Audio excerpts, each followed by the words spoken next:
आज मी तुम्हाला 3 गोष्टीबद्दल माहिती करून देणार आहे. तर एक आहे कोणत्या 3 गोष्टी परत येत नाहीत. तर एक आहे वेळ, 2 आहे शब्द, 3 आहे संधी. जुना 3 गोष्टी नेहमी असाव्यात. तर एक आहे आशा, 2 आहे शांतता, 3 आहे प्रामाणिकपणा.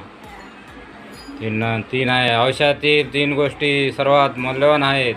तर एक आहे प्रेम, दुसरं मित्र, 3 आहे आत्मविश्वास.